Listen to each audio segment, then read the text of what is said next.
ചരിതത്തിലേക്ക് എല്ലാവർക്കും സുസ്വാഗതം.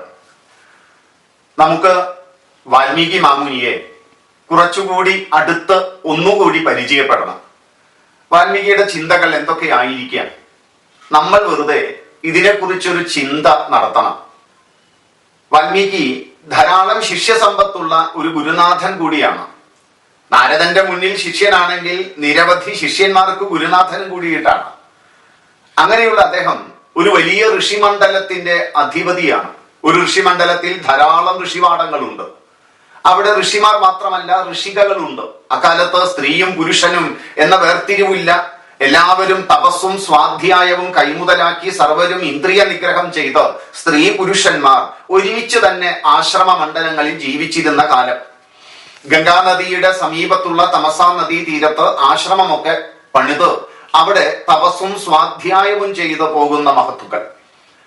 ആ ഋഷിയായ വാൽമീകി, ഋഷി എന്നാൽ മന്ത്രദൃഷ്ടാവ് എന്നാണ്.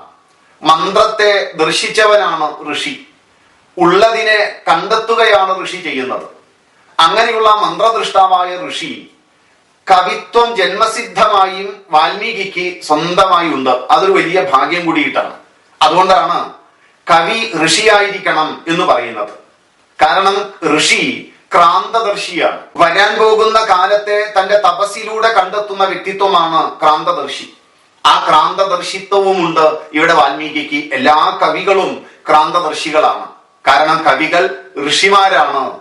ഋഷിയാണ് കവി എന്ന പ്രസിദ്ധമായ വാക്ക് നമ്മുടെ മനസ്സിലുണ്ടല്ലോ. കവിയായ ഈ വാൽമീകിയുടെ മനസ്സിൽ എപ്പോഴും താൻ ജീവിക്കുന്ന ചുറ്റുപാടുകളെ കുറിച്ച് പലതരത്തിലുള്ള ചിന്തകളുണ്ട്. ഒരു കവിയുടെ മനസ്സിലും അതുണ്ടാകും. കാരണം ഒരു കവിക്ക് സമൂഹത്തിൽ നിന്നുകൊണ്ട് എന്തെങ്കിലും കാവ്യരചന നടത്താൻ പറ്റും. സമൂഹത്തിന്റെ ജീവിതവുമായി ബന്ധപ്പെട്ട് സമൂഹത്തിന് നേർക്കാഴ്ച കൊടുക്കാനും അന്നത്തെ മൂല്യശോഷണങ്ങളെല്ലാം കണ്ടുകൊണ്ട് സമൂഹത്തിന് മൂല്യങ്ങൾ പ്രദാനം ചെയ്യാനും വഴിതെറ്റുന്ന തലമുറയ്ക്ക് വേണ്ട ജീവിത മൂല്യങ്ങൾ നൽകുവാനും ഒക്കെയാണ് കവികൾ അന്നും ഇന്നും എന്നും പരിശ്രമിക്കുന്നത്. അതുകൊണ്ട് തന്നെ വാൽമീകി അന്ന് ജീവിച്ച ചുറ്റുപാടിൽ സർവർക്കും പ്രേരണയായി ജീവിക്കാൻ പറ്റുന്ന ഒരു മഹത്വം വേണം. കാരണം ഇന്ന് സമൂഹത്തിൽ ചില മൂല്യങ്ങൾക്കെല്ലാം ശോഷണം സംഭവിച്ചിരിക്കുന്നു. ധർമ്മം, സത്യം ഇങ്ങനെയുള്ള ശാശ്വത മൂല്യങ്ങൾക്ക് ലോപം സംഭവിക്കുന്നു. അപ്പോൾ സമൂഹത്തിന്റെ മുന്നിൽ അത്തരം ഒരു വ്യക്തിയെ കുറിച്ച് ഈ കവി ചിന്തിക്കുന്നു. ആ ചിന്തയാണ് ചോദ്യമായി വന്നത്. മാതൃകാ വിഭുവും പ്രഭുവുമായ ഒരു വ്യക്തിയുണ്ടോ എന്നത്. ആ ചോദ്യത്തിന് ഉത്തരമാണ് അദ്ദേഹം കണ്ടെത്തുന്ന രാമചരിതം എന്നുള്ളത്. ഇവിടെ വാൽമീകിയുടെ ജന്മസിദ്ധമായ കവിത്വവും തന്റെ സമൂഹത്തിന് സംഭവിക്കുന്ന മൂല്യശോഷണവും സമൂഹത്തിലെ അബദ്ധ ധാരണകളും സമൂഹത്തിന് മാതൃകയായി നിലനിൽക്കേണ്ടവർ ഇന്ദ്രിയ നിഗ്രഹം ചെയ്യാതെ ജീവിക്കുന്നതും ഒക്കെ കണ്ടപ്പോൾ വല്ലാത്ത മാനസിക വ്യഥയോട് കൂടിയിട്ടാണ് സമൂഹത്തിന് പ്രേരണയായ ഒരു വ്യക്തിയെ കുറിച്ച് ചിന്തിക്കുന്നത്.